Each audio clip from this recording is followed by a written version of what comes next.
అలాగే రెండవ యాకోబు జీవితాన్ని బట్టి 28వ అధ్యాయం 15, ఇదిగో నేను నీతో చెప్పింది నెరవేర్చే వరకు నేను నిన్ను విడిచిపెట్టను అన్నది దేవుడు మాట్లాడిన మాట, ముత్యం లాంటి మాట. అదొకటి. ఈరోజు మనకి ప్రార్థనా వీరుడు మోషే. ఎవరండి ఈరోజు? మోషే. దేవునికి స్తోత్రకాలు. హల్లెలూయా. మోషే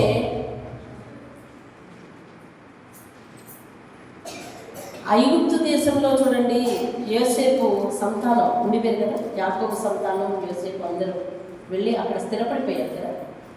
స్థిరపడిపోయిన తర్వాత కొన్నాళ్ళ తర్వాత వారు ఎరిగిన రాజు లేడు, యోసేపు కూడా చనిపోయాడు. అలాంటి సందర్భంలో అక్కడ రాజుకి ఒక ఉలిక్కిపాటు వచ్చింది, ఒక ఆలోచన వచ్చింది. వీళ్ళంతా ఎవరు అడిగాడు. వీరు ఒకప్పుడు ఇక్కడికి మైగ్రేటెడ్ అండి, అనగా ఇశ్రాయేలీలు కనాన్ నుంచి ఇక్కడికి ఐగుప్తుకు వచ్చేసారు. అప్పుడు వాళ్ళ అబ్బాయి ఇక్కడ ప్రధానమంత్రిగా ఉండేవాడు అని పుట్టుపూర్వతరాన్ని చెప్పారు. అయితే వీళ్ళు మన వాళ్ళు కాదనమాట. ఎప్పటికైనా మనకు ఉప్పు తెచ్చేవాళ్ళు అయి ఉండొచ్చు. కాబట్టి వీళ్ళని మనము విపరీతంగా బాధ పెట్టి బాధలకు గురి చేయాలి, వాళ్ళల్లో వాళ్ళ తరపున పోరాడే మొత్తం మగవాడు కూడా లేకుండా చేయాలి అని చెప్పి రాజు కుట్ర పన్ని మరి ఆ హెబ్రీయులకు పుట్టిన పిల్లలు, ఆ హెబ్రీయులకు పుట్టిన సంతానం ఎవరు కూడా, మగపిల్లలు ఎవరు కూడా బ్రతకనీయవద్దు అని చెప్పినప్పుడు మరి దేవుడు ఆ మంత్రసాలను ప్రేరేపించి మగపిల్లలను బ్రతకనిచ్చాడు. దేవుని స్తోత్రం. అలాంటి సందర్భంలో మోషే పుట్టాడు. యోకోబేదు ఆమె తల్లి పేరు, ఆయన తల్లి పేరు యోకోబేదు. ఆ తల్లి పేరు, ఆ తల్లి ఆయన కనిన తర్వాత ఎలా దాచాలో భయపడిపోయింది. భయపడిపోయిన తర్వాత ఒక పెట్టిలో పెట్టేసి నదిలో వదిలేస్తే ఫరో కుమార్తెకి అది దొరికింది. దొరికినప్పుడు అది తీసుకుని వెళ్ళి ఆ పనమ్మాయికి చెప్తే ఈ బిడ్డను ఎలాగ పోషించటం అని చెప్తే, ఆవిడెవరు అంటే ఈ బిడ్డ యొక్క పెద్దమ్మ. కాబట్టి ఆవిడ ఏమన్నదంటే తెలుసుకుని, నేను ఆవిడని తీసుకొస్తానంటే నాకు తెలిసిన ఆవిడని ఈ బిడ్డను పోషిస్తానని చెప్పి నేరుగా తల్లినే తీసుకువస్తే హెబ్రీయుడు అయ్యుండి ఐగుప్తీయుడిగా పెరిగిన దేవుని స్తోత్రం. అయితే ఇతను పెరిగి పెద్దవాడైనప్పుడు తన పుట్టుపూర్వోత్తరాలు తెలుసుకున్నాడు. నేను దేవుని బిడ్డను, వీరు దేవుని అసహించుకునే ప్రజల మధ్య నివసిస్తున్నాం. మన ప్రజలందరినీ, ఆ ప్రజలందరినీ వీళ్ళు ఎందుకు వెట్టి చాకిరీ చేయిస్తున్నారు? దేవుని ప్రజలన్న కారణం చేత చేయిస్తున్నారు. వారి బాధలకు వీరి రాచరికానికి మధ్య ఏముంది? దేవుడు అనే అంశం ఉంది. కాబట్టి దేవుని కారణంగా వీళ్ళని హింసిస్తున్నారు అని చెప్పి మనసులో పెట్టుకున్నాడు. పెట్టుకుని ఒకానొక సందర్భంలో చూడండి, నిర్గమకాండం 2వ అధ్యాయం 12వ వచనాన్ని నేను చదువుతున్నాను. అతడు ఇటు అటు తిరిగి చూచి ఎవ్వడనూ లేకపోగా ఐగుప్తీయుని చంపి ఇసుకలో వాళ్ళని కప్పి పెట్టెను. ఒకనొక సందర్భం వచ్చింది, అక్కడ ఇద్దరు గొడవలాడుకుంటున్నారు. అందులో ఐగుప్తీయుడు హెబ్రీయుని మీద చాలా ఫోర్స్ చేస్తున్నాడు. అందువల్ల ఇద్దరికి కోపం వచ్చేసింది. వెంటనే ఆ ఐగుప్తుడిని ఏం చేశాడు? చంపేశాడు, ఇసుకలో పాతి పెట్టేశాడు. ఆ తర్వాత మరొక ఇద్దరు గొడవడుకుంటున్నారు. అవతల వాడు ఐగుప్తుడు అన్యాయంగా మాట్లాడతాడు. చూసి వాళ్ళ గొడవ విడిపిద్దామని వెళ్ళాడు. బాబు వెళ్తే వాడన్నాడు, మొన్న ఎవరినో చంపేసి పాతేశావు కదా, అలాగే నన్ను చంపేద్దామని అనుకుంటున్నావా అన్నాడు. ఎప్పుడైతే ఈ మాట అన్నాడో మోషే అర్థం చేసుకున్నాడు. ఏంటంటే నేను చంపిన సంగతి తెలిసిపోయింది, ఇప్పుడు నేను హెబ్రీయుల పక్షపు వాడనని ఫరో నన్ను చంపడానికి ప్రయత్నిస్తాడని చెప్పి ఆ ప్రాంతం వదిలి వెళ్ళిపోయాడు. అలా బయటికి వెళ్ళిన మోషే, ఒంటరిగా బయటికి వెళ్ళిన మోషే రాజరికంలో ఉండవచ్చు, ఫరో పెత్తనంలో, ఫరో ఇంటిలో ఎదగచ్చు. కానీ ఆ భోగ భాగ్యాలను విడిచిపెట్టి దేవుని మీద తనకున్న ప్రేమతో, దేవుని మీద తనకున్న ప్రేమ వలన తనకున్న ఆస్తిపాస్తులు వదులుకొని బయటికి వచ్చిన మోషే అండి అతను. దేవుని స్తోత్రం. హల్లెలూయా. ఈ తెగువ దేవునికి నచ్చింది. దేవుడి ఇక్కడి నుంచి ఇతన్ని ఎలా వాడుకుంటున్నాడు, ఇతని ప్రార్థన జీవితం ఏంటి చూసే ముందు ప్రార్థిద్దాం. మహాగరుడమైన వారేనా, మా ముందు దినములకు ఒక ప్రార్థనా వీరుని మా ముందు ఉంచుతున్నారు. వారి జీవితాల ద్వారా మేము ప్రార్థనా తీరుతెన్నులను తెలుసుకుని ఆ రీతిగా ప్రార్థన చేస్తూ వారెంత నీకు ప్రియులైనారో అంతగా మేము కూడా నీ దగ్గర ఒక సుస్థిర స్థానాన్ని సంపాదించుకుంటూ సహాయం చేయాలి.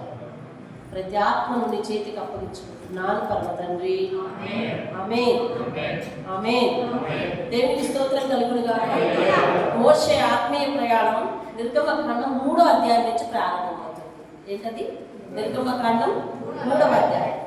ఈ ఐగుప్తు ప్రాంతం విడిచి వెళ్ళిపోయిన ఈ మోషే పశువులను కాసుకోవటం మొదలుపెట్టాడు. మహారాజా ఉండాల్సిన మోషే పశువులను కాసుకోవటం మొదలుపెట్టాడు. అప్పుడు ఆ కొండ మీద చూడండి, దేవుని పర్వతమైన హోరేబు 3వ అధ్యాయం మొదట్లో మండుతున్న ఇతివృత్తాంతం ఉంటుంది. మీరు ఇంటి దగ్గరికి వెళ్ళి చదువుకోండి. ఆ మండుతున్న పదం చూశాడు. దగ్గరికి ఏంటో చూద్దామని వెళ్ళబోతున్నాడు. ఆ పొదలో నుంచి ఒక స్వరం వినిపిస్తున్నది. ఆ స్వరం ఏమో దేవుని స్వరము.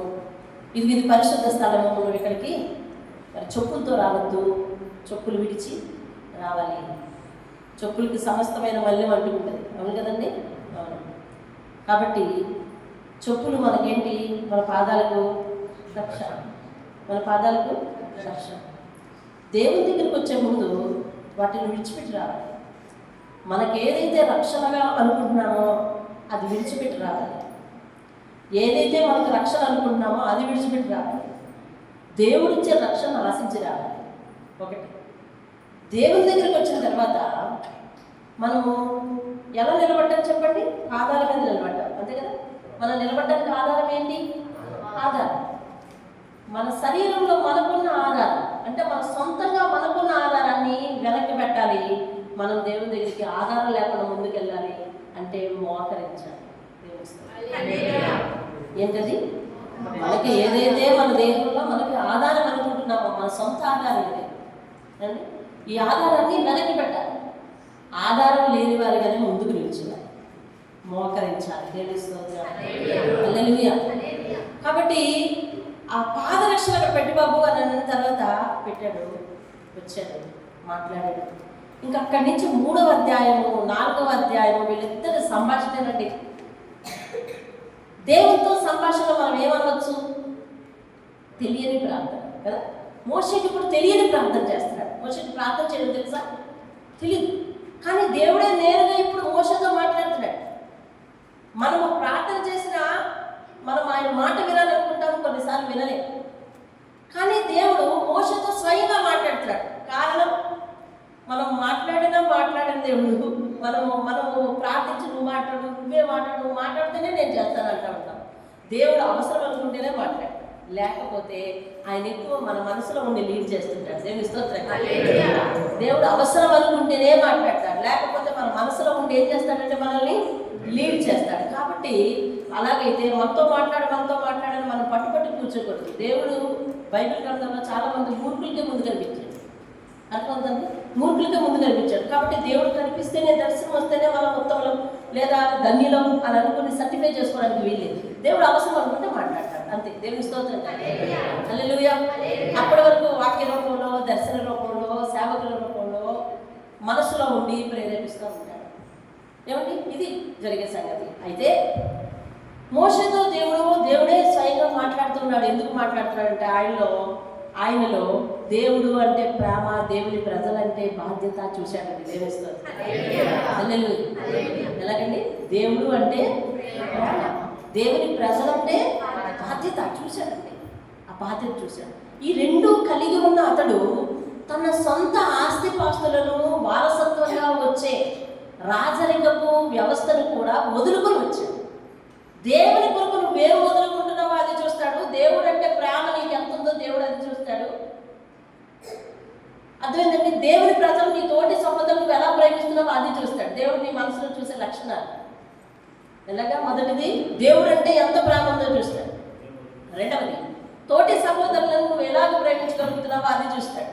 మూడవది, దేవుని కొరకు నువ్వు ఏమైనా వదులుకోగలుగుతున్నావా అది చూస్తాడు. ఈ మూడు లక్షణాలు మోషేలో చాలా అత్యున్నతంగా ఉండడం చేత మోషేతో దేవుడు పదే పదే మాట్లాడుతున్నాడు. దేవుని స్తోత్రం కలుగుతున్నాడు. కానీ నీ సేవకు నేను రాలేనయ్యా, నేను చెయ్యను అని చెప్పి మోషే దేవునితో 5 సార్లు నో చెప్పాడండి. ఎన్నిసార్లు? 5 సార్లు. మీకు తెలిసే ఉండొచ్చు, లేకపోతే గబగబా చెప్తాను, అడ్రస్ రాసుకోండి. 3:11, 3:13, 4:1, 4:10, 4:13. 5 సార్లు నేను నీ సేవకు రాలేను, నాలో పలానా లోపం ఉంది, నేను నోటి మాట చెప్తాను, నువ్వెవరిని తీసుకెళ్తావు వాళ్ళని తీసుకెళ్తావు, నాకు మాట చేత కాదు అని చెప్పడం జరిగింది. ఏదేమైనప్పటికీ చూడండి, 6వ అధ్యాయం మొదటి నుంచి చూడండి, మొదటి వచనం, అందుకు యెహోవా. చాలు, అందుకు యెహోవా. 2వ వచనం చూడండి, మరియు దేవుడు మోషేతో. 6వ వచనం చూడండి, కాబట్టి నీవు ఎలాగ చెప్పు. ఎవరు చెప్తున్నారు ఈ మాట? దేవుడే చెప్తున్నాడు. 10వ వచనం చూడండి, మరియు యెహోవా మోషేతో. 13వ వచనం చూడండి, మరియు యెహోవా మోషేతో. 28వ వచనం చూడండి, ఐగుప్తు దేశంలో యెహోవా మోషేతో మాట్లాడిన దినము. దేవుని స్తోత్రం కదా. ఎవరితో మాట్లాడుతున్నారండి? దేవుడే మోషేతో మాట్లాడతాడు. దేవుని స్తోత్రం కదా. దేవుడే మోషేతో మాట్లాడతాడు. నిరంతరము ఒక నరునితో ఇంతగా విస్తారంగా మాట్లాడిన దాఖలా బైబిల్ ఎవరి దగ్గర లేదు. దేవుడు మోషేతో చేశాడట అంటే సంభాషణ. దేవుని దగ్గర మోషేకు ఒక ప్రత్యేకమైన స్థానం ఉంది. ఎందుకనంటే దేవుడు మోషేని తన ఇష్టపూర్వకంగా పనికి ఉపయోగించుకోవాలనుకుంటున్నాడు. అందుకని దేవుడు మోషేతో మాట్లాడాడు. మోషే ఏం చేశాడు తెలుసా? దేవుని మాటకు లోబడ్డాడు. దేవుని స్తోత్రం. హల్లెలూయా. అలాగే 7వ అధ్యాయం మొదట్లో చూడండి, కాగా యెహోవా మోషేతో. 8వ వచనం చూడండి, మరియు యెహోవా మోషేతో చెప్పాలి. యెహోవా మోషేతో ఇట్లా. ఇంతకీ ఆ సందర్భంలో మోషేకి వయసు ఎంత ఉంటుందని మీరు అనుకుంటున్నారు? చెప్పండి. 40 ప్లస్సా? 40 ప్లస్సా? 7 చూడండి, 7వ అధ్యాయం 7వ వచనం.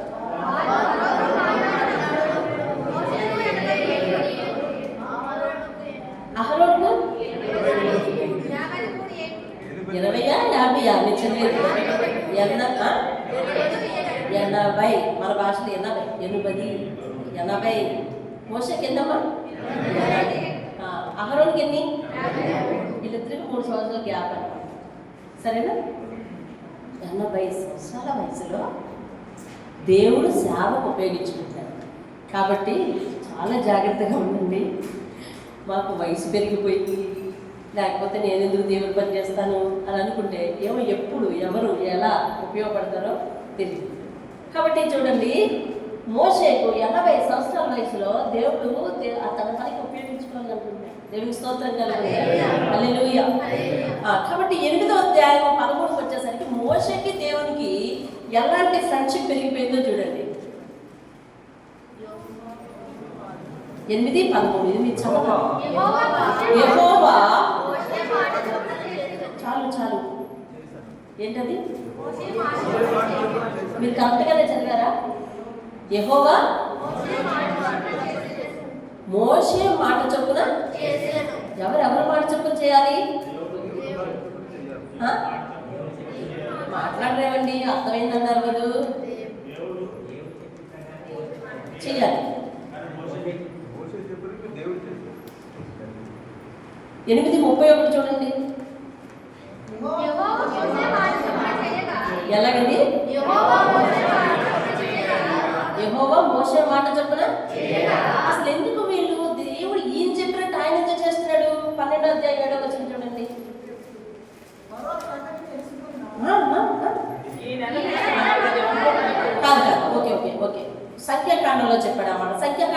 7:7 చూడండి.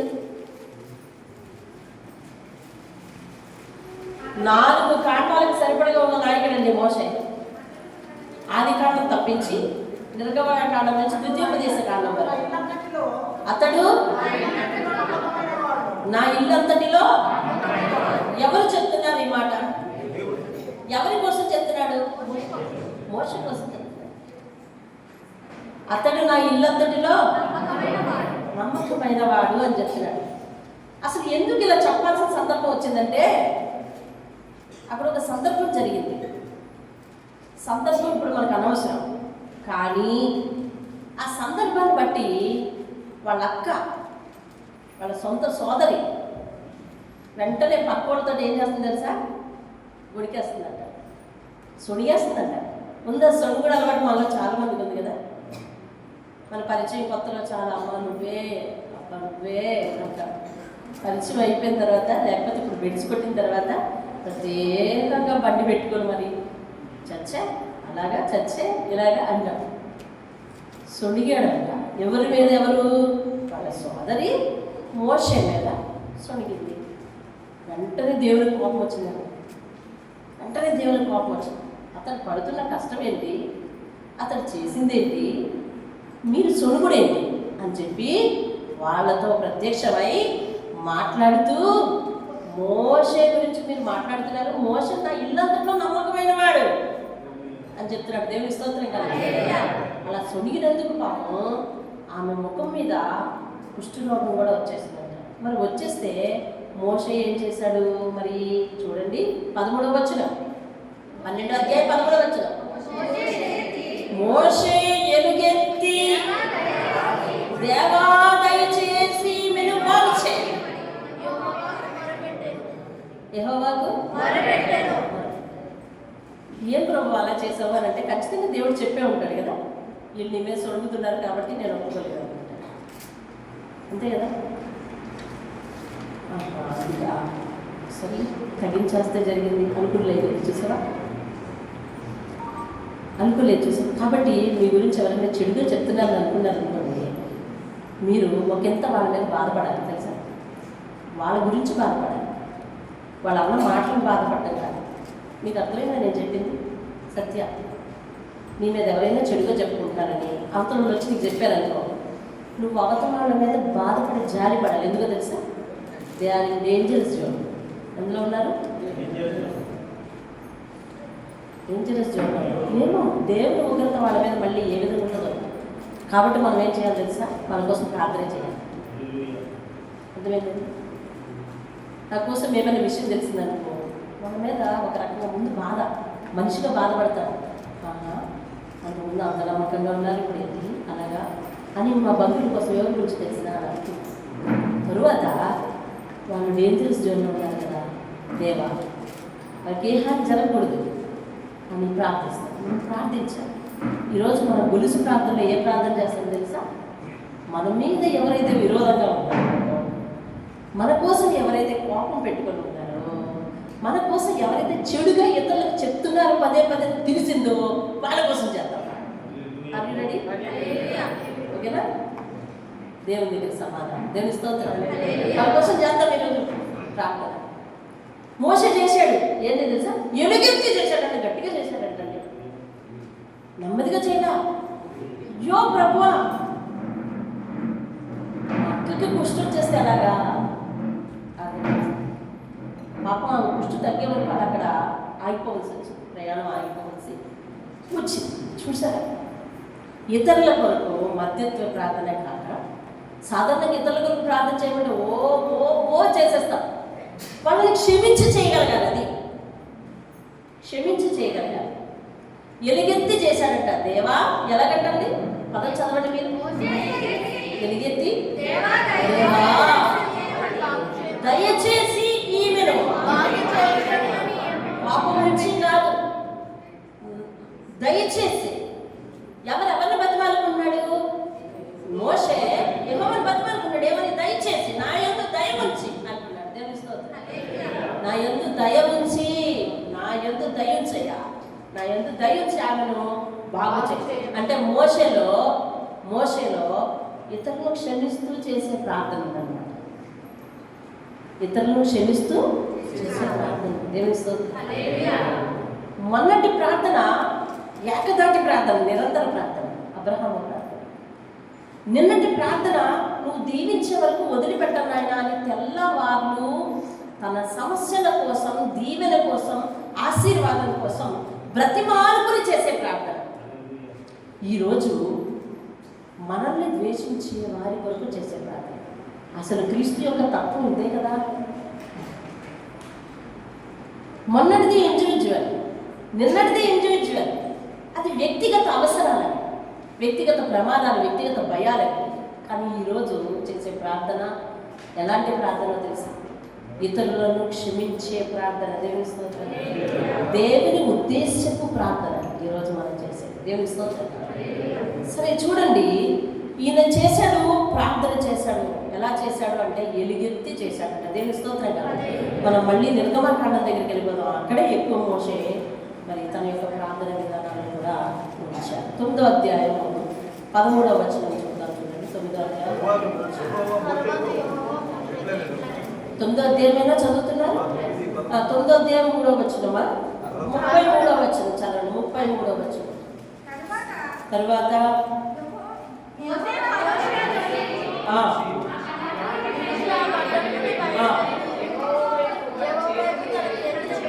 ఏం చేశానండి? యెహోవా వైపు తన చేతులు ఎత్తినప్పుడు ఆ ఉరుములు వడగట్లు నిలిచిపోయాయి.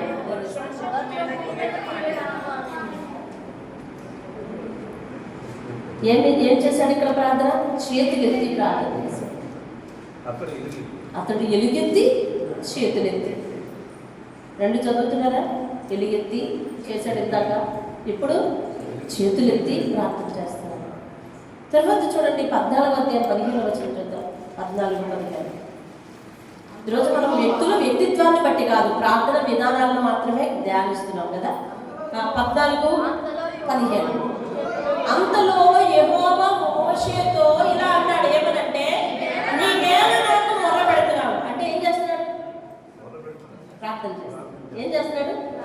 కానీ మీరు 14వ అధ్యాయం మొదటి నుంచి 14వ అధ్యాయం చివరి వరకు కూడా చూస్తే ఈ 15వ వచనాన్ని తప్పిస్తే ఎక్కడ కూడా మోషే ప్రార్థన చేస్తున్నట్టు మీకు కనిపించదు. ఎక్కడ మోషే ప్రార్థన చేస్తున్నట్టు మీకు కనిపించదు. నేను అన్న పాయింట్ క్యాచ్ చేశాను. ఏంటి? 14వ అధ్యాయం అంతటిలో ఈ 15వ వచనాన్ని తప్పిస్తే కనుక ఎక్కడ మోషే దేవునికి ప్రార్థన చేసినట్లు కనిపించదు. ఆయన దేవునికి ప్రార్థన చేస్తున్నాడు అన్న విషయము యెహోవా బయట పెడితేనే తెలిసింది. ఆ బయట పెట్టిన సంగతి 15వ వచనం. అర్థమైందండి? దేవుడే తన ప్రార్థన విధానాన్ని బయట పెట్టాడు. అది ఒక భయంకరమైన భయానకమైన దృశ్యం. సముద్రం ఒడ్డుకి వీళ్ళందరూ వెళ్ళిపోయిన సంగతి. పోనీ వెళ్ళిపోయారు. ఇప్పుడే కొమ్మలు మునిగిపోయి అనుకోవడానికి లేదు. వెనకాతల శత్రువులు తరుముకొచ్చే పరిస్థితి. ఎటు పోవడానికి అటు చూస్తే అరణ్యం, ఎటు చూస్తే అరణ్యం. కాబట్టి ఇక చావు, మరణము, సామూహిక మరణం తప్పని పరిస్థితి. అర్థమైందంటే తప్పించుకోవడానికి లేని పరిస్థితి. ఇంక అంతకంటే దేవుడు ఆకాశం మీద నుంచి నేరుగా వచ్చి మనకు కార్యం చేస్తాడు అనేటటువంటి విశ్వాసం లేని పరిస్థితి. మోషే ఒక్కడు మాత్రమే, అహరోను ఒక్కడు మాత్రమే దేవుడు మనల్ని ఎన్నుకుని మనల్ని బయటకు తీసుకొచ్చి ఈ రీతిగా నడిపించాడు అని అంటే ఆయన ఉద్దేశం ఏదో ఉంది. ఆయన ఎలాగైనా రక్షించగలడు అని చెప్పి విశ్వాసాన్ని గుండెల్లో పెట్టుకుని, నోట్లో పెట్టుకుని వాళ్ళు దేవా దేవా దేవా దేవా ఏం చేయబోతున్నావు, దేవా ఏం చేయబోతున్నావు అని మనసులో ప్రార్థిస్తున్నారు. ఎందుకనో తెలుసా? వారు ఏకాంతంగా ప్రార్థించడానికి సమయం లేదు. వారు ఒక్కరే ప్రార్థించడానికి సమయం లేదు. ఎందుకంటే అందరూ జనం గుమ్మి కూడి వారి మీద పడుతూ, నువ్వు మోసం చేశావు, నువ్వు అబద్ధం చెప్పావు, దేవుడు ఇలాగ మరణానికి నడిపిస్తాడా, ఇక్కడికి ఎందుకు నడిపించాడు, ఇప్పుడు ఏం చేయమంటావు, ఐగుప్తులో సమాజం లేవాలి.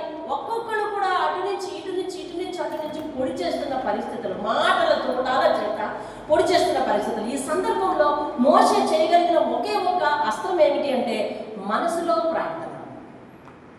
ఏం ప్రార్థన? మనసులో ప్రార్థన. అప్పుడు దేవుడు వచ్చి మోషేతో అన్నాడు, మోషే ఇంకా నువ్వు ఎందుకు నాకు మొర పెడుతున్నావు? వాళ్ళతో సమాధానం ఇస్తున్నట్టు కూడా ఉంది చూడండి. 13వ వచనం చూడండి, చెప్తున్నాడు. అందుకు మోసే భయపడకండారా, సమాధానం చెప్తున్నాడు. ఒక పక్క మీరు భయపడకండారా అని చెప్తున్నాడు. 14వ వచనం మాట్లాడాడు, మీరు ఊరకే ఉండండారా అని ప్రజలతో చెప్తుంటాడు, మాట్లాడుతున్నాడు. కానీ దేవుడు వచ్చి అంటాడు, నీ మాట్లాపు అనలేదు కదా. ఏమంటున్నాడంటే, మోసే నువ్వెందుకు నాకు మొరపెడుతున్నావు, నీ చేతుల కాదు తీసుకుని పోవటం సమాధానం. దేవుడికి స్తోత్రం. హల్లెలూయా, హల్లెలూయా. అంటే మనసులో నిశ్శబ్దంగా కూడా మొర్ర పెట్టవచ్చు అలా అని చెప్పి ఎప్పుడు మోసే మనసులో నిశ్శబ్దంగా మొరపెట్టాడండి? అవకాశం లేదు. భయంతో నిండిపోయింది దేహం అంతా, గుండెంతా భయంతో నిండిపోయింది. వీళ్ళకి సమాధానం చెప్పలేకపోతున్నాము.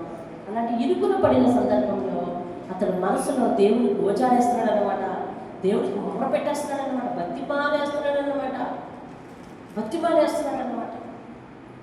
అంటే ఏకరువుగా ఒకటే అడుగుతున్నాడు, దేవా నీ విడిపెట్టు, దేవా నీ విడిపెట్టు, దేవా నీ విడుదల ఎట్లా జరుగుతుంది అని ఏకరువుగా. అసలు ఆగకుండా పెట్టేదాన్ని ఏమంటే, ఆగకుండా అడిగేదాన్ని ఏమంటారు, మొర పెట్టేస్తున్నాడు.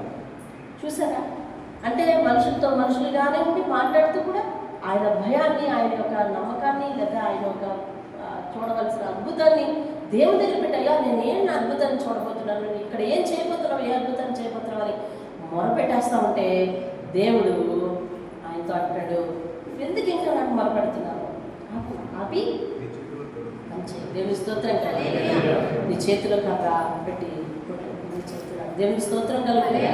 వాళ్ళు ఏం చేస్తున్నాడండి? అలాగని మనకు ఖాళీగా ఉన్న సందర్భాలు, మన సొంత పనులు మనం చక్కబెట్టేసుకుంటూ కానీ ఇల్లు దురుకుతూ, ఆడవాళ్ళు అందరూ ఇంట్లో పనులు చేస్తూ లేదా డ్యూటీలు చేస్తూ, దేవా స్తోత్రం రైట్. వీళ్ళు కుదరినప్పుడు చెయ్యి, అప్పుడు కూడా చేయకూడదంటే చెయ్యి. కానీ నీ ఖాళీ సమయాన్ని వ్యర్థం చేసుకుని ఇలాంటి ప్రార్థన చేయబడింది. ఖాళీ సమయాన్ని వ్యర్థం చేసుకొని ఇలా చేయొద్దు. ఆయన నిరంతరం ఆయన సేవలలో ఉన్నాడు. కానీ ఉచ్చులాంటి పరిస్థితి వచ్చేసినప్పుడు, చేయాల్సిన తీరులో ఆయన చేయలేని పరిస్థితి, ఎలుగెత్తి ప్రార్థన, ఇంకా దేవునికి ఏం ప్రార్థన చేస్తావు, మనం ముంచేయడానికి తీసుకొచ్చాను అని అంటుంటే నోరు పెగల్చడానికి అవకాశం లేనప్పుడు ఆయన చేశాడు నిశ్శబ్దంగా మొర్ర. దేవునికి స్తోత్రం. అంటే దేవుడు ఎంత ఎఫిషియెంటో చూడండి. మనం ఈ పదం విన్నాం ఎక్కడ కదా, ప్రార్థన, కృతజ్ఞత ప్రార్థన. దేవుడు ఎంత ఎఫిషియెంటో చూడండి. మన మనసులో ఉన్న ప్రార్థన కూడా, ఆ మొర్రను కూడా ఆయన ఐడెంటిఫై చేయగలరు. దేవునికి స్తోత్రం. హల్లెలూయా. మనకి చాలిన దేవుడు, అందుకనే సఫిషియెంట్ కూడా అన్నాం. దేవునికి స్తోత్రం. ఆయన efficient God and sufficient God. కాబట్టి ఆయన మొరపెడుతున్నాడు ఎందుకు అని దేవుడే చెప్పాడు. చూసారు, దేవుడే చెప్పాడు మొరపెడుతున్నాడు. ఇంకొకసారి ఆయన ప్రార్థన చేశాడు. ఎట్లా ప్రార్థన చేశాడంటే 17వ అధ్యాయం 11వ వచనం చూడండి. 17వ అధ్యాయం 11వ వచనం. ఈ లోపల మీరు 16:28 కూడా చూడండి. 16:28. అందుకు యెహోవా 16:4 చూడండి. 16:4 చూడండి. యెహోవా మోషేను చూసి, చాలు నేను ఈ రెండు ఎందుకు మీకు చూపించాను అంటే, కంటిన్యూస్గా దేవుడు మోషేతో మాట్లాడుతూనే వస్తున్నాడు. అది కంటిన్యూస్గా దేవుడు మోషేతో మాట్లాడుతూనే వస్తున్నాడు. ఇప్పుడు 17వ అధ్యాయము 11వ వచనం 8వ వచనంలో ఒక యుద్ధం అన్నమాట. అమాలేకీయులతో ఒక యుద్ధం వస్తుంది. ఒక యుద్ధం వస్తే ఆ యుద్ధానికి ఎవరిని పంపిస్తాడంటే, మోషే యెహోషువను పంపిస్తాడు. యెహోషువను పంపించి, మరి మోషే ఏం చేస్తాడు? పంపించి మరి ఏం చేస్తాడంటే, అక్కడ ఒక కొండ ఉంది. ఆ కొండ శిఖరాన కూర్చుని, కొండ శిఖరం మీద కూర్చుని చేతులెత్తి ఏం చెప్పండి, చేతులెత్తి ప్రార్థన చేస్తుంటాడు. చేతులెత్తి ప్రార్థన చేస్తుంటాడు. సరే, అక్కడ జరిగిన విషయం చూడండి. 11వ వచనం. మోషే తన చేయి పైకెత్తినప్పుడు ఇశ్రాయేలీయులు గెలిచేది. మోషే తన చేయి దింపినప్పుడు మోషే చేతులు పరిగెత్తగా వారు ఒక రాయి తీసుకుని వచ్చి అతడు దాని మీద కూర్చున్నట్టుకై దానిని వేసిరి. అహరోను ఊరులు ఒకడు ఈ ప్రక్కన ఒకడు, అహరోను ఊరులు ఒకడు ఈ ప్రక్కను ఒకడు ఆ ప్రక్కను అతని చేతులను ఆదుకొనగా అతని చేతులు సూర్యుడు అస్తమించే వరకు నిలకడగా ఉన్నాయి. మీరు ఆ సీన్ ఊహించండి. మోకాళ్ళ ప్రార్థన అసలు ఇట్టి ఇప్పుడు ప్రార్థన చేస్తాడా అనిపించిందా? కాదు. చూడు, అతడు నిలబడి నిలబడో మోకరించో ఇప్పటి వరకు చేతులెత్తి ప్రార్థన చేశాడు. అతని చేతులు పీకి చేతులు ఎత్తినప్పుడేమో ఇశ్రాయేలీయులు గెలుస్తున్నారు, చేతులు దింపితే అమలీకులు గెలుస్తున్నారు. కాబట్టి అయితే కనిపెట్టిన వాళ్ళు ఏమని చెప్తున్నారంటే, నువ్వు అస్తమాటు నిల్చోలేవు లేదా మోకరించలేవు, అక్కడ రాయలేదు. నిల్చున్నాడా మోకరించాడా రాయలేదు, అది మనం ప్రస్తావించలేము. కాబట్టి నువ్వు బలహీనుడు అయిపోతున్నావు. కాబట్టి మేము ఒక రాయి తీసుకొస్తాను, మీరు కూర్చోండి. ఇప్పుడు మోషే ఏ పొజిషన్లో ఉన్నాడండి? సిట్టింగ్ పొజిషన్లో ఉన్నాడు. అర్థమైందండి? సిట్టింగ్ పొజిషన్లో ఉన్నాడు. చేతులు చూస్తే అవతలప్పుడు ఇవతలప్పుడు పట్టుకున్నారు, చేతులు చూస్తే. కాబట్టి చేతులెత్తి ప్రార్థన చేయమన్నారు కదా అని చెప్పి మనం అలా చేయకూడదు. ఈయన బలహీన సమయంలో చేస్తున్నాడు ఈ ప్రార్థన, బలహీన సమయంలో. అర్థమైందండి? అది పట్టుకున్నారు, మేము సపోర్ట్గా ఉంటాం, నువ్వు చేయగలరు. అతనికి ఎలుగెత్తి ప్రార్థన చేయడం వచ్చు, మొర పెట్టడం వచ్చు, చేతులెత్తి ప్రార్థన చేయడం వచ్చు. ఆయన చేతులెత్తి ప్రార్థన చేసే విధానంలో ఎన్నో విజయాలు చూశాడండి. దేవుని స్తోత్రం. హల్లెలూయా. చేతులెత్తి చేసే ప్రార్థనలో ఆయన ఎన్నో విజయాలు చూశాడు. సరే, మన చేతులు పీకుతున్నాయి కదా, దింపండి, మళ్ళీ చేతులు ఎత్తండి, మళ్ళీ దింపండి, మళ్ళీ చేతులు ఎత్తండి, ప్రార్థన చేయండి. దేవుని స్తోత్రం కలుగునుగా. హల్లెలూయా. చేతులు ఎత్తి ప్రార్థన చేశాడంట. ఏమని ప్రార్థన చేశాడు? అయ్యా గెలిచారు. దేవుని స్తోత్రం కలుగునుగా. హల్లెలూయా. ఈ రీతిగా మోషే నిరంతరము దేవునితో ప్రార్థన చేసే అలవాటు ఉంది, ఎలుగెత్తి ప్రార్థన చేసే అలవాటు ఉంది, మొరపెట్టి ప్రార్థన చేసే అలవాటు ఉంది. తరువాత ఇతరుల కొరకు క్షమించమని చేసే ప్రార్థన అలవాటు ఉంది. ఇటువంటి మనసు క్షమాపణతో కూడిన ప్రార్థన చేయగలడు, భారంగా చేయగలడు, బాధ్యతగా చేయగలడు. తనను దూషించిన వారిని సైతం కూడా దయచేసి క్షమించయ్యా అని చేయగలడు. కాబట్టి దేవుడు మోషేని ఎంతగానో వాడుకుంటున్నాడు. ఎలా వాడుకుంటున్నాడంటే 24వ అధ్యాయం 18వ వచనంలో చూడండి. 24వ అధ్యాయం 18వ వచనం. అప్పుడు మోషే ఆ మేఘములో ప్రవేశించి కొండ మీదకి ఎక్కెను. మోషే ఆ కొండ మీద ఎంతమ్మా? రేయింబవళ్ళు 40 దినములు ఉన్నాడంట. దేవుని స్తోత్రం కలుగు. ఎవరితో? దేవునితో ముఖాముఖిగా 40 దినములు నివాసం చేసిన ఏకైక నరుడండి. నరుడు 40 దినములు ఏం తీసుకొచ్చాడు? దేవుని నిబంధన పలకలను తీసుకుని వచ్చాడు. ఏం తీసుకొచ్చాడు ఈ భూమి మీదకి అంటే, ఈ కిందకి కొండకి దిగుకి ఏం తీసుకొచ్చాడంటే, దేవుని చేతి వ్రాత అయిన 40 దినాలు ఉండి దేవుని చేతి వ్రాత అయిన 10 ఆజ్ఞలు ఆ పలక మీద రాయించి తీసుకుని వచ్చాడు. 32 అధ్యాయం 32 అధ్యాయం 15వ వచనం నుంచి నేను చదువుతున్నాను. చూడండి.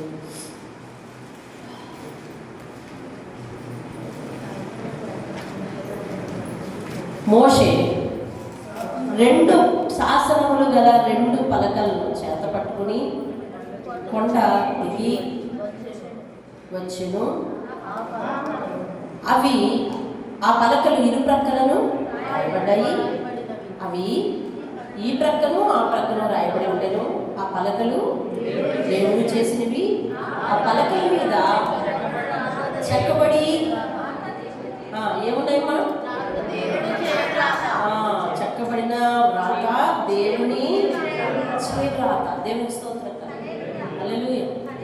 దేవుని చేవ్రాతతో 10 ఆజ్ఞలు దేవుడు 40 దినాలు రాతి మీద రాసి ఇవ్వడానికి అన్ని రోజులు పట్టిందా, లేకపోతే దేంతో రాశాడు, చేతితో రాశాడని ఇక్కడ స్పష్టంగా ఉంది. కాబట్టి దేంతో రాశాడని అడగడానికి లేదు. కాబట్టి 40 దినాలు పట్టిందా, ఇవన్నీ మనం వేయకూడని ప్రశ్నలు. 40 దినాలు మోషేకు అవకాశం ఇచ్చాడు దేవుడు. అంతే. దేవుని స్తోత్రం. ధర్మశాస్త్రం అంతా వివరిస్తూ మోషేకు అవకాశం ఇచ్చాడు. తర్వాత ఏం జరిగిందంటే, ఇలా తీసుకొచ్చాడో లేదో అప్పుడు వాళ్ళు ఏం చేశారంటే, ఇలా తీసుకొచ్చే ముందు ఇంకా కొండ దిగుతున్నాడు అనేసరికల్లా కొండ మీదకే పెద్ద శబ్దం వినిపించిందంట. దేవుని సన్నిధికే పెద్ద శబ్దం వినిపించింది. ఏం శబ్దం అంటే, కిందన ఈ 40 దినాలు ఈ నిల్లాడు కదా పైన, ఈ రోజు తరబడే కొద్ది ఒక రోజుకి 20 రోజులు ఎదురు చూసి 20 రోజులు అయిన తర్వాత ఇంక మోసే చనిపోయి ఉంటాడు అని టామ్ వేసి దాన్ని అందరూ కూడా సర్టిఫై చేశారు, మోసే చనిపోయి ఉంటాడు. అందుకని దేవుడు కూడా మనతో మాట్లాడలేదు, మోసే కూడా ఆనలేదు. కాబట్టి ఇప్పుడు మనం అహరోను నువ్వే నాయకుడు కాబట్టి నీతో కూడా ఈ 40 దినాలు దేవుడు ఎలా కబురెట్టాడా అంటే లేదు, కబురు పెట్టలేదు. కాబట్టి ఇప్పుడు ఏం చేస్తావు అని అంటే దేవుడు 40 దినాలు నీతో మానేశాడు. ఈ నెల 40 దినాలు అక్కడ ఉండిపోయాడు. కాబట్టి ఈయన ఏమైపోయాడో తెలియదు. కాబట్టి నువ్వే నాయకుడు కాబట్టి మేమందరం మా చెవుల్లో మా ముక్కుల్లో అన్నీ తీసిస్తాం, మా మెడల్లో తీసిస్తాము. చక్కగా ఉన్న దూడను చేసి పాత దూడను చేసి మేమందరం దాన్ని సాగిపడతాము. మళ్ళీ పాత అలవాటు ఉంది కదా, ఐగుప్తులో మేము ఇలాగే చూసాం. వాళ్ళు చెప్తున్నారు, ఐగుప్తులు మేము ఇలాగే చూసాము, ఐగుప్తులు ఇలాగే ఉంటాయి, ఐగుప్తులు ఇలాగే గెలుపుతారు, ఐగుప్తులు ఎలా సంబరం చేస్తారు అలా సంబరం చేసుకుందాం అని చెప్తే అహరోను ముందు ఒప్పలేదు. కానీ తర్వాత తప్పలేదు, ముందు ఒప్పుకోలేదు, తర్వాత తప్పుకోవడం కావలేదు. కాబట్టి చేసేస్తే ఆ గరి ఎక్కడ కనిపించిందంటే దేవుని సముఖానికి కనిపించింది. ఈరోజు లోపల్లో జరుగుతున్న గోల ఎక్కడ కనిపిస్తుందో తెలుసా? దేవుని సముఖానికి వినిపిస్తుంది. నువ్వు భూమి మీద చేసే గోళ, నువ్వు భూమి మీద చేసే రంకెలు, నువ్వు భూమి మీద చేసే సనుగుడు అన్నీ కూడా ఎక్కడ కనిపిస్తున్నాయి తెలుసా? దేవుని సముఖానికి కనిపిస్తున్నాయి. మరి మిరియాము మోషే అక్క భూమి మీద నుంచి తొడిగింది, ఎక్కడికి వినిపించింది? అది ఎక్కడికి? దేవుడికి వినిపించింది. వీళ్ళు మాంసం లేదని ఇశ్రాయేలీయులు అందరూ అరణ్యంలో ఉండి తొడిగారు, ఎక్కడికి వినిపించింది? అది దేవుని సముఖానికి. అంటే దేవుని సముఖానికి ప్రతి సౌండ్ వెళ్ళిపోతుంది అనమాట అండి, ప్రతి సౌండ్ వెళ్ళిపోతుంది. కాబట్టి ఇదిగో నువ్వు వెళ్ళి బాబు కిందకి, వాళ్ళు నేను ఏర్పాటు చేసుకున్న జల్లు తప్పిపోయారు కాబట్టి నేను వాళ్ళందరికీ నాశనం చేసేస్తాను, నీ పలకలు లేవు ఏమి లేవు అనేసి నేను అంటా ఉంటే ఈయనేం చేశాడంటే వచ్చి కిందకు వచ్చి ఆ పలకలను పడేసాడు. 19 వచ్చిన చదువు 32:19. అతడు పాలెములకు సమీపించగా ఆ దూడ వారి నాట్యమాడుటను చూసెను. అందుకు మోషే కోపం పట్టెను. అతను కొండ దిగువన తన చేతుల్లో నుండి ఆ పలకలు పడవేసి వాటిని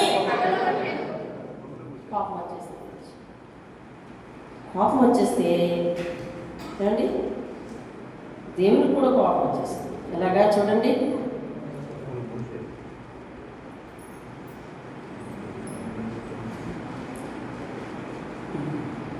చూడండి 12వ వచనం, 11వ వచనం, 32:11వ వచనం. మోషే తన దేవుడైన యెహోవాను బతిమాలుకుని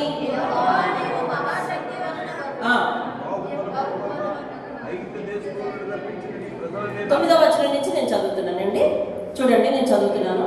మరియు యెహోవా ఇట్లా నేను ఈ ప్రజలను చూశాను, ఇదిగో వారు లోబడనాలని ప్రజలు, కావున నేను ఊరుకుండు, నా కోపం వారి మీద మండును, నేను వారిని కాల్చివేసి నిన్ను ఒక్కనే గొప్ప జనముగా చేసేదనని మోషేతో చెప్పగా, మోషే తన దేవుడే యెహోవాను బతిమాలుకుని, యెహోవా నీవు మహాశక్తి గల బాహుబలము వలన ఐగుప్తు దేశంలో నుండి రప్పించిన నీ ప్రజల మీద నువ్వు కోపగించుకోవడం ఎలాగా?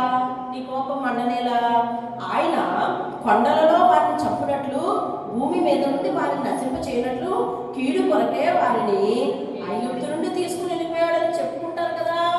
నీ కోపాగ్ని నుండి మళ్ళుకుని నీవు నీ ప్రజలకు ఈ కీడు చేయక దాని గురించి సంతాపపడయ్యా అని ఎవరెవరితో బతిమాలుతున్నారు? యెహోవాను బతిమాలాడు. ఎందుకంటే నేను వీళ్ళు నాశనం చేస్తాను అనగానే ఆయనకి బాధ వచ్చి వెంటనే బ్రతిమాలాడు. కానీ కిందకు వచ్చి తన కళ్ళతో ఆ సీన్ చూసినప్పుడు వాళ్ళ విచ్చలవిడి ఆ యొక్క భక్తిహీనత, విచ్చలవిడి ఆ యొక్క క్రమం లేని పద్ధతి అంటే వాళ్ళకి ఆయనకు కోపం వచ్చి చేతిలో పలకలు ఆయన నచ్చ చెప్పినప్పుడు ఈయన కోపం తప్పుకుంటే బాగుండదు, ఎత్తేస్తే దేవుని చూడండి. మళ్ళీ మరునాడు మోషే ప్రజలతో 30వ వచనం, నీకు గొప్ప పాపం చేసిన కనుక యెహోవా వద్దకు కొండ ఎక్కి వెళ్ళదు, ఒకవేళ నీ పాపములకు ప్రాయశ్చిత్తము చేయగలనేమో అని. అప్పుడు మోషే యెహోవా ఎదుట తిరిగి వెళ్ళి, అయ్యో ఈ ప్రజలు గొప్ప పాపం చేసి వారు బంగారు దేవతను తమ కొరకు చేసుకుని, అయ్యో నీవు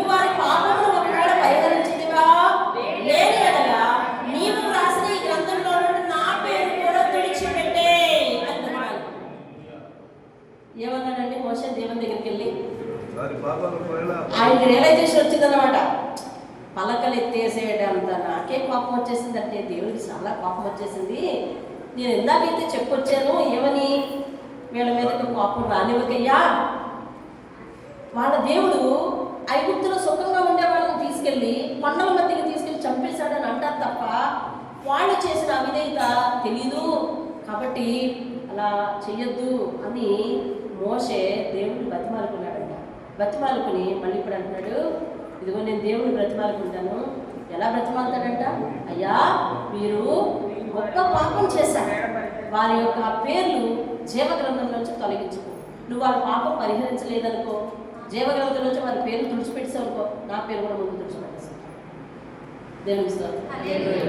ఇటువంటి బాధ్యతాయుతమైన ఏమంటారు దీన్ని అంటే మధ్యవర్తిత్వం.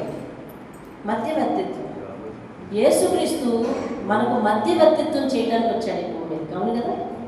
తండ్రి అయిన దేవుడు ఇచ్చిన ఆజ్ఞను మనం పాటించలేదు కాబట్టి అతని యొక్క ఆత్మ కుమారునిగా ఈ భూమి మీదకి వచ్చి మన పాపముల విషయంలో వ్యాజ్యమాడి మన పాప భారం అంతా సిలువు మీద వేసుకొని, ప్రభు వీరందరి పాపం కొరకు నేనే రక్తాన్ని కాలుస్తున్నానని బలి అయ్యి మధ్యవర్తిగా నిలబడ్డాడు దేవుడు యేసుక్రీస్తు. అలాగే మోషే మధ్యవర్తిత్వ ప్రార్థన చేస్తున్నాడు. అంటే చూడండి, అతనికి ఎవరి మనసు ఉంది? దేవుని మనసు ఉంది. దేవుని స్తోత్రం. హల్లెలూయా. దేవుని లాంటి మనసు ఉంది. ఎంత పాపినైనా క్షమించగలిగే మనసు ఎవరిది? దేవుడి. దేవుని లాంటి మనసు ఉంది ఈయనకి. చూసాము, వాళ్ళు చేసిన దాన్ని బట్టి ఈయనకి కోపం వచ్చింది. కానీ ఈయన వెళ్ళి ఎవరిని బతిమాలుకుంటానంటాడు? నా కోపం మీకు నష్టం కాదు కానీ ఆయన కోపం మీకు నష్టం అని చెప్పి ఆయన దగ్గరికి వెళ్ళి బ్రతిమాలుకుంటున్నాను. అయ్యా వారిని పరిహరించిందివా? సరే, లేకపోతే లేని ఎడల నీవు రాసిన నీ గ్రంథంలో నుండి నా పేరు కూడా తుడిచిపెట్టి అయ్యా. దేవుని స్తోత్రం. మధ్యవర్తిత్వ ప్రార్థన. మాట వినని వారి కోసం, మన మీద తిరగబడే వారి కోసం, మనకు మర్యాద ఇవ్వని వారి కోసం. చూసినావా? మోషకి మర్యాద ఇచ్చారు వీళ్ళందరూ. మర్యాద ఇవ్వని వారి కోసం ప్రార్థించగలవా? ప్రార్థించగలవా? ప్రార్థించలేవు సరిగదా. మన మిత్రుల కోసం చెడుగా మాట్లాడకూడదండి. ఆ ప్రవృత్తి 2026 నుంచి మానేయండి ఒకవేళ మీ మనసులో ఉంటే. లేకపోతే దేవుడికి స్తోత్రం.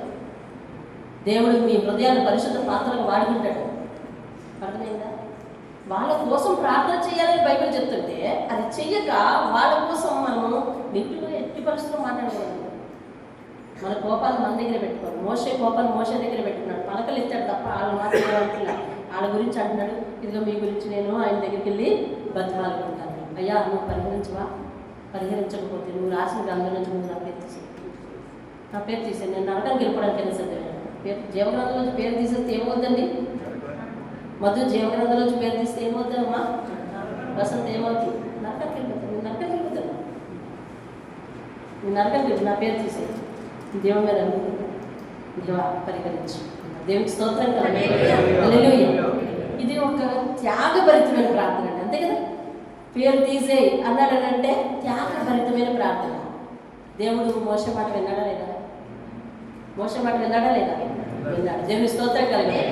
ఎక్కడైనా దేవుని మాట మనుషులు వినాలి, కానీ మనిషి మాట దేవుడు విన్నాడా? అది చరిత్రలో జరిగిందా? జరిగింది.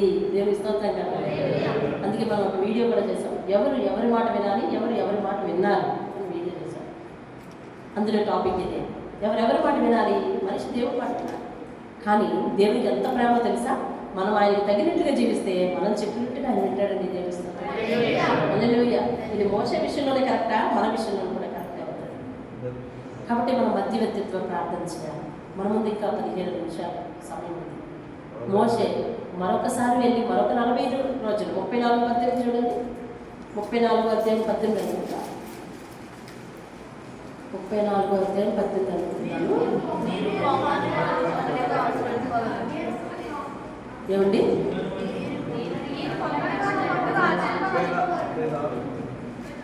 34:18 కానీ 28 కానీ చూడండి. 28 అతడు 40 రేయి మగండి యెహోవాతో పోరాడలేదు. అతను భోజనం చేయలేదు, నీళ్ళు తాగలేదు. అంతలో ఆయన ఆ నిబంధన వాక్యం అనగా 10 ఆజ్ఞలను ఆ పలకల మీద క్రాస్, అగైన్ 40 days. టోటల్ మళ్ళీ 40 రోజులండి ఇవి. ముందు 40 రోజులు, ఇప్పుడు 40 రోజులు, మొత్తం 80 రోజులు దేవునితో సహవాసం చేసిన మానవుడు మోషే. దేవుని స్తోత్రం. ఎంత ప్రార్థన పరుడైతే తన దగ్గరికి రాణిస్తాడు చూసారా. ఆయనలో మొదట దేవుడు చూసిన లక్షణాలు ఏంటంటే దేవుడు అంటే ప్రేమ. చెప్పండి. దేవుని ప్రజలంటే బాధ్యత.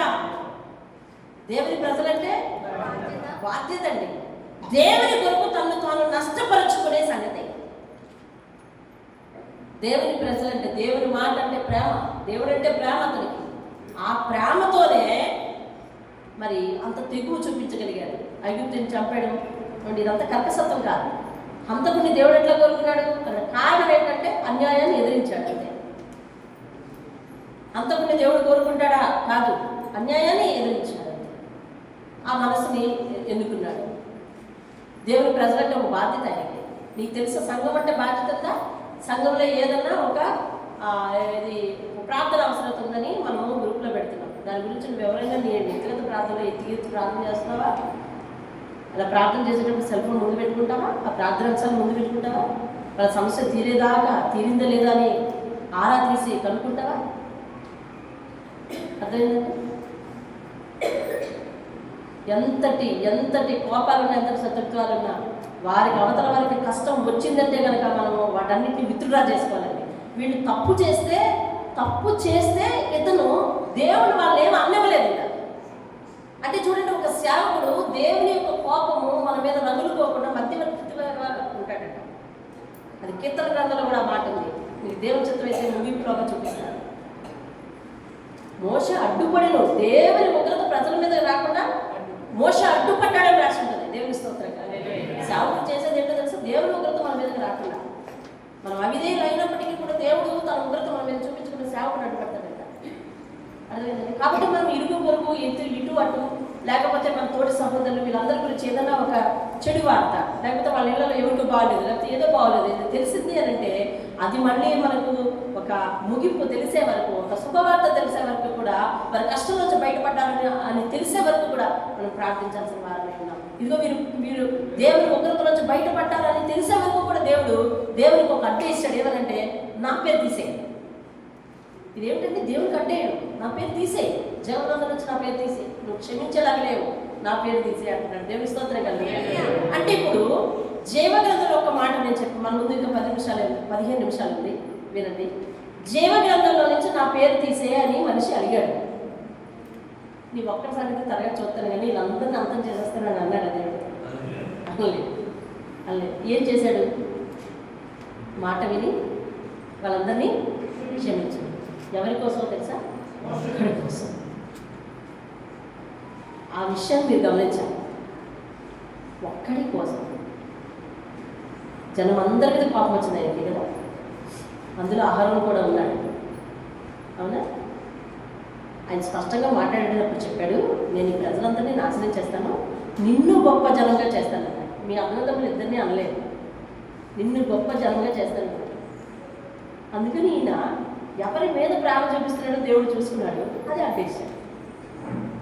అసలు వీళ్ళిద్దరి సంభాషణ ఏం సంభాషణ నేను వర్ణించలేకపోతున్నాను. నాకు జ్ఞానం సరిపోతుంది. ఆయన ఎవరిని ప్రేమిస్తున్నాడు, ఏ ప్రేమను అడ్డం పెట్టుకొని ఇతరులకు ప్రయోజనకరంగా మారుస్తున్నాడు. చూడు, మనము దేవుని యొక్క ప్రేమను అడ్డం పెట్టుకొని, దేవుని వీక్నెస్ అడ్డం పెట్టుకొని మన ఇష్టానుసారంగా జీవిస్తాం. ఇది కాదు. దేవుడు మనం ఎన్ని చేస్తున్నా, ఆయన దగ్గరికి రాకపోయినా దేవుడు క్షమిస్తున్నాడనే వీక్నెస్ అడ్డం పెట్టుకొని మన ఇష్టానుసారంగా వెళ్తూ ఉంటాం, ఇష్టానుసారంగా ఉంటా ఉంటాం. అలా కాదు. దేవుడు మన మీద చూపిస్తున్న ఆ ప్రేమను అడ్డం పెట్టుకొని మోషే జనానికి ప్రయోజనకారిగా ఒక విన్నపం అడిగాడు. ఏమన్నా తెలుసా? నన్ను నీ జీవగ్రంథం నుంచి తీసేయి, వీళ్ళందరినీ కాదు. ఒక్క వ్యక్తి కోసం అండి, ఒక్క వ్యక్తి కోసం వ్యవస్థను మళ్ళా తిరిగి తిప్పిన వైలము ఎక్కడ ఉంది అని అంటే మళ్ళీ ఇక్కడే ఉంది. దేవుని స్తోత్రం. మొట్టమొదటి ఎక్కడ ఉందండి? మొట్టమొదటి ఎక్కడ ఉంది? నోవహు కాలంలో ఉంది. దేవుని స్తోత్రం. నోవహు కాలంలో ఉంది. నోవహు ఒక్క వ్యక్తి కోసం సృష్టిని మళ్ళీ అలా ఉంచాడు. అసలు ఆయన ఉద్దేశం మొత్తం అందరినీ చంపేయాలి, అన్నీ తీసేయాలి.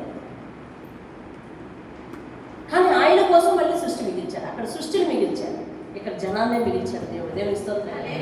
ఇది చరిత్రలో ఒక సూపర్బుల్ అది ఒక సన్నివేశం. మోషే తన జీవితంలో చరిత్రలో మళ్ళీ తిరిగి రానటువంటి సన్నివేశాన్ని చేశాడు తన ప్రార్థనా జీవితం ద్వారా. దేవుని స్తోత్రం. హల్లెలూయా. ఇతరుల కొరకు త్యాగభరిత ప్రార్థన చేయగలవాడు మోషే. ప్రార్థన చేస్తే అలా చేయి. నీ విన్నపాలు ఎలాగ దేవుడు తెలుసు. నీకేం కావాలో నీ సొంత తండ్రికి తెలుసు. నీకేం కావాలో దేవునికి తెలుసు. ఇతరుల కొరకు త్యాగభరితమైన ప్రార్థన ఎలాగో తెలుసా? అయ్యా వారికి కార్యం చేయండి, నేను నీ సన్నిధిలో ఎన్ని రోజులు ఉపవాసం, వారి కార్యం చేయండి, నేను ఇలా జీవిస్తాను, వారి కార్యం చేయండి, వారి కొరకు నేను చేసిన ప్రార్థన నెరవేరాలి, కాబట్టి ఇదిగో నేను నీకు ఇలా ఉంటాను, ఇలా చేస్తాను అని చెప్పి త్యాగం, ఒక సమర్పణ. ఇతరుల కొరకు సమర్పించుకో. దేవుడు నిన్ను అట్టే పెట్టుకొని అనేకమైన అద్భుత కార్యాలు చేస్తుంటాడు. దేవుని స్తోత్రం.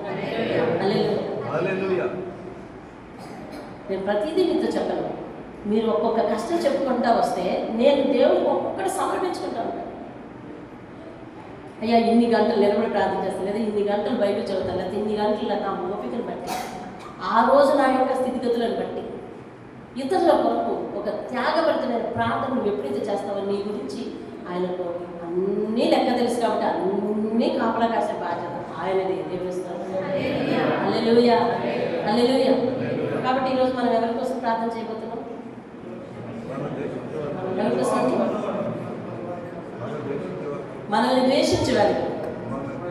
ఇప్పటికీ ఆల్రెడీ మన కోసం ఎవరైనా ఒక చెడు ప్రచారం చేశారని తెలిసింది అనుకోండి, వాళ్ళ కోసం ప్రత్యేకంగా ఈరోజు ప్రార్థన చేయాలి. అయ్యా నువ్వు వారిని క్షమించు, నన్నైనా చేయగలరు అనగలరా మీరు? వారిని క్షమించి అవసరమైతే నన్ను జీవగంగ నుంచి తీసేయాలి అనగలరా? ఏమండి? నిజంగా వారి మీద దయచండి, వారి మీద దేవుని దయ ప్రశంసమని కోరుకోండి.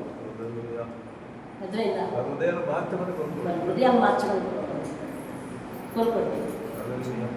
దేవుని వాక్యాలు కొన్ని చోట్ల చదివితే కీర్తన గ్రంథం చాలా భయంకరమైన వాక్యాలు.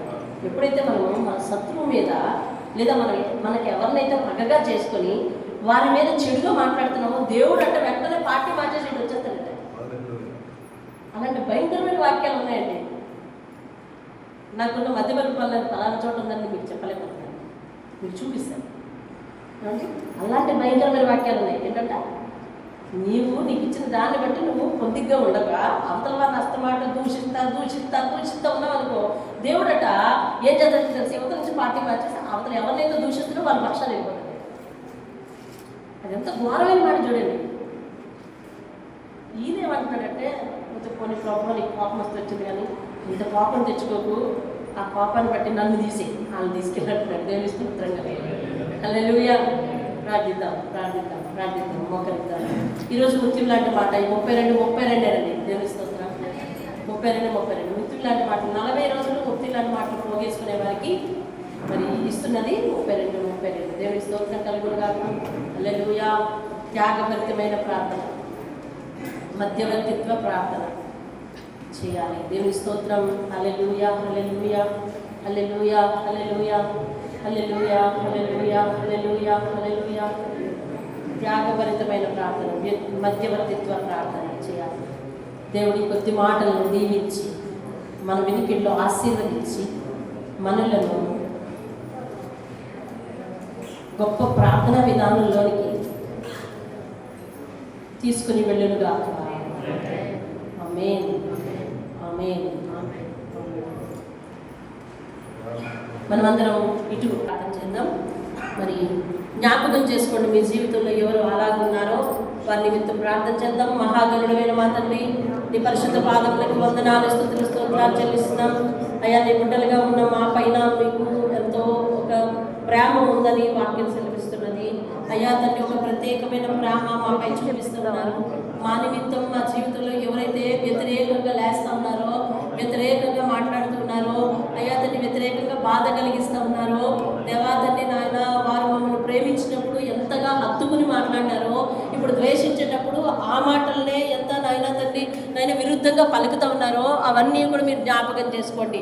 సంఘ సభ్యులందరినీ నీ చేతికి అప్పగిస్తున్నాను. వారి జీవితాల్లో వారి వ్యక్తిగతమైన కుటుంబాల విషయంలో, ఆ మాటల విషయంలో, చేతల విషయంలో, బంధుత్వాల విషయంలో ఎవరు వారికి అలాగ కంటక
ఆయన జీవన విధానంలో ప్రభువా తండ్రి నాయన ఎంతో వ్యతిరేకమైన వారు మార్చినారు మీరు తండ్రి నాయన నీకు స్తోత్రం.